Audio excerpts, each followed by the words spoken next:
আসসালামু আলাইকুম, কেমন আছেন সবাই? আমি আলহামদুলিল্লাহ অনেক ভালো আছি। আশা করি আপনারাও অনেক ভালো আছেন।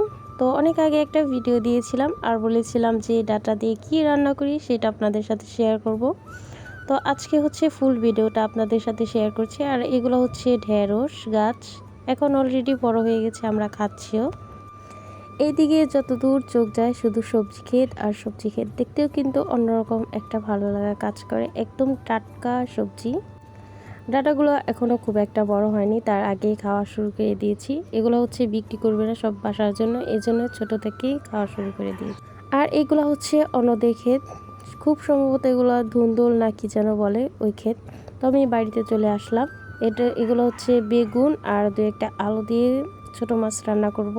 আমি ভাতের চালও নিয়ে আসছি, কারণ আগে ভাত রান্না করব। ভাত রান্না করতে করতে হচ্ছে সবজিগুলো আমি ভালোভাবে কেটে নিব। আর এটা হচ্ছে ছোট মাছ, এখানে অনেক প্রকারের মাছ আছে। তো এগুলো দিয়ে হচ্ছে ডাঁটা বেগুন দিয়ে মাছের চচ্চড়ি করব। তো আমার কাটাকাটি শেষ। এগুলো বাছতে অনেক বেশি সময় লাগে, আসলে রান্না করার আগে এগুলো কেটে রাখা উচিত ছিল। ডাঁটা বাছতে একটু সময় লাগে। তো বেগুন ডাঁটা সব কুচি করে কেটে নিয়েছি। ভাতও রান্না শেষ।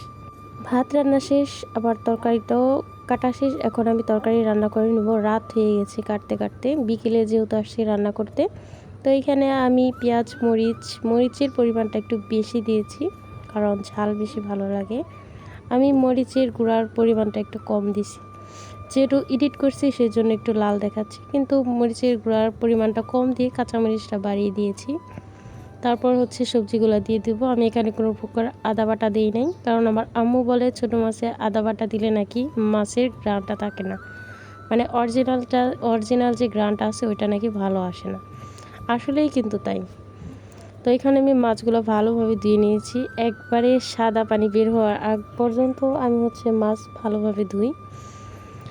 তো ধোয়া শেষ, এখন হচ্ছে আমি মাছগুলো দিয়ে দিব। তরকারি একটু কষানো হয়ে গেছে, এখন মাছ দিয়ে 2-3 মিনিট নেড়ে চেড়ে আমি হচ্ছে পরিমাণ মতো পানি দিয়ে দিব।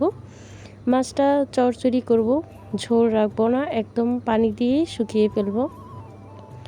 তো তরকারিটা নিজে রান্না করছি বলে না, আসলেই কিন্তু অনেক বেশি মজার ছিল। অনেক সময় এমন রান্না করি যে নিজেরই বিলিভ হয় না যে রান্নাটা আমি করছি, এত মজা হয় মাশাআল্লাহ। আবার অনেক সময় তরকারি খারাপও হয়, এক এক সময় এক এক রকম হয় আর কি। তো যাই হোক, আমি পরিমাণ মতো পানি দিয়ে কিছুক্ষণ রান্না করে নামিয়ে নিব।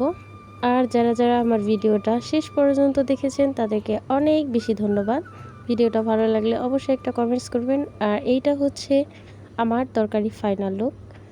তো সবাই ভালো থাকবেন। আজকের ভিডিওটা এই পর্যন্তই। আল্লাহ হাফেজ।